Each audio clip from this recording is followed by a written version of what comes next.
Hai nhiều hai làm sọc phiếu rừng Tini mới khó lấy thang trong này ấy yang khe ban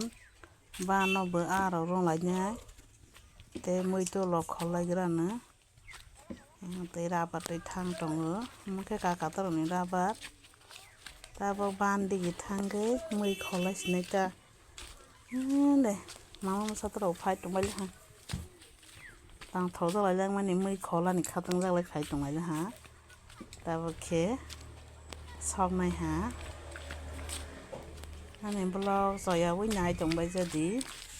cái like được rồi bây giờ cái tao like được ở tầng kia dừng ta vào mới khó lên nè mới cho lọ xong rồi đó khó lên nha cha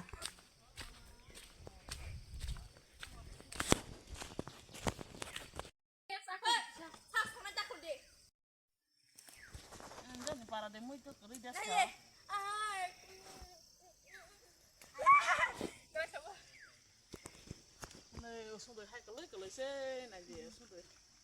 ta pa đúng là pelan kan xuống rồi đó khó tông mũi tu lọc khó na bara đi thì ta hay cái có cái nào thế nó cái nào để mà sọc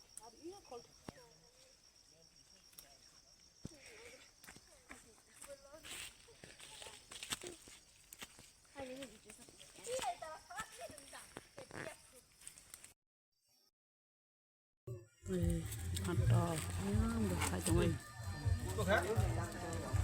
last di bawah no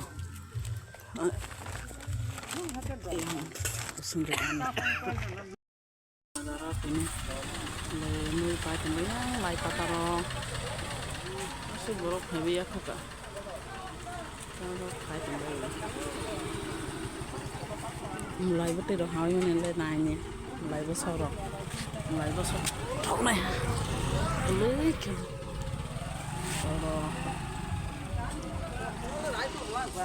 có số nó này đấy tụi mà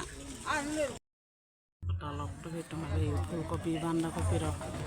last dari bazar yang kan borok asih bangke ya kok desa sehari oke teh borok hai benita mulai besar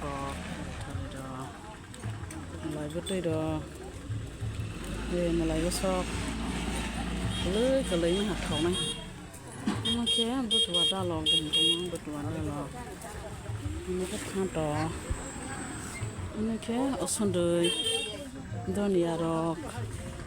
halui đó halui chẳng mà tôi cái mình này